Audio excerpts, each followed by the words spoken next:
হাওড়ার ঘোষবাড়ির জাগ্রত কালী পুজোর কাহিনী। নমস্কার বন্ধুরা, স্বাগত আমাদের চ্যানেলে। সম্পূর্ণ তথ্যটি সংগ্রহ করা আপনাদের কাছে অনুরোধ, ভিডিওটি আপনারা সম্পূর্ণ দেখুন। হাওড়া জেলার অন্তর্গত বাউরিয়া ঘোষবাড়ির কালী পুজো ৩৫ বছরের প্রাচীন। স্বর্গীয় দুলাল চন্দ্র ঘোষ ছেলেবেলায় খসমরা গ্রাম ছেড়ে চলে আসেন বাউরিয়াতে রোজগারের জন্য। তারপর থেকে এখানেই তাদের বসতি শুরু। খসমরা ঘোষবাড়ির দুর্গাপুজোর প্রতিষ্ঠাতা রামরাম ঘোষের বড় ছেলে। রাধামোহন ঘোষের বংশধর হলেন এই দুলাল চন্দ্র ঘোষ।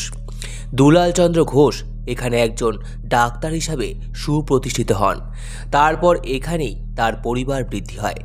গ্রামের বাড়ির মতো এখানেও সারা বছর ধান্যলক্ষ্মী মহালক্ষ্মী রূপে পূজিত হতেন। দুলাল চন্দ্র ঘোষের ৩ পুত্র এবং ৫ কন্যা। দুলাল চন্দ্র ঘোষের জ্যেষ্ঠ পুত্র স্বর্গীয় প্রণব কুমার ঘোষ একজন হোমিওপ্যাথি ডাক্তার ছিলেন। ১৯৮৬ সালে ডিসেম্বর মাসের এক ভোরে স্বপ্নে দেখেন তিনি দীপান্বিতা অমাবস্যায় দেবীকালীর পুজো করছেন। ঠিক তার পরের দিনই তিনি শুরু করেন মাতৃ আরাধনার প্রচেষ্টা।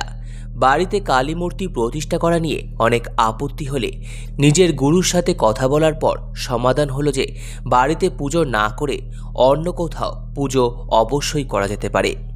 ঠিক সেই জন্যই তিনি বাড়ি থেকে ৫ মিনিটের দূরত্বে নিজস্ব জায়গায় একটি মাতৃমন্দির প্রতিষ্ঠা করে সেখানেই কালী পুজো শুরু করেন।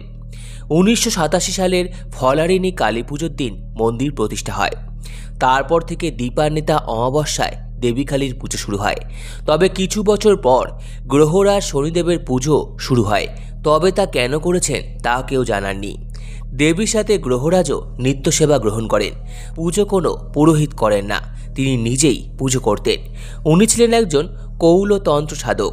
বাড়ির সদস্যরাই মায়ের নিত্য সেবা ও পুজো করেন। তার আদেশে মাকে পূর্ণ তন্ত্রমতে পুজো করা হয়।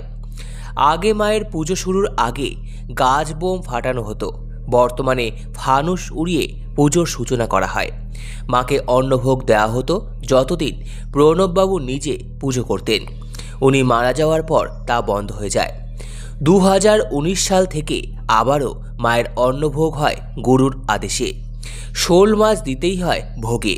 ভোগে গোবিন্দভোগ চালের খিচুড়ি, ৫ রকমের ভাজা, চিংড়ি সহযোগে ৫ মিশালির তরকারি, শোল মাছ, পোনা মাছ, চাটনি, পায়েস, মিষ্টি ও পান, বিভিন্ন রকমের মিষ্টান্ন, প্যারা, ফল প্রধান নৈবেদ্য হিসাবে নিবেদন করা হয়।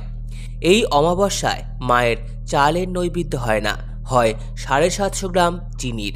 নৈবেদ্য হয় সীতাভোগ, মিহিদানা বা অন্য মিষ্টান্ন সহযোগে। বছরের এই একটা দিন মায়ের হাতে শোভা পায় রূপোর খড়গ। পরিবারে রঘুনাথজিউ বা শালগ্রাম রয়েছেন। উনি মায়ের বিশেষ পুজোতে মন্দিরে যান। ওই দিন কালী পুজোর সাথেই মহালক্ষ্মীরও আরাধনা করা হয়। এছাড়া শ্রাবণ মাসের প্রতি শনিবার, কৌশিকী অমাবস্যা, রটন্তী চতুর্দশী, রথ, অক্ষয় তৃতীয়া, ফলারিনী কালী পুজো ও মহালয়াতে মায়ের বিশেষ পুজো অনুষ্ঠিত হয়।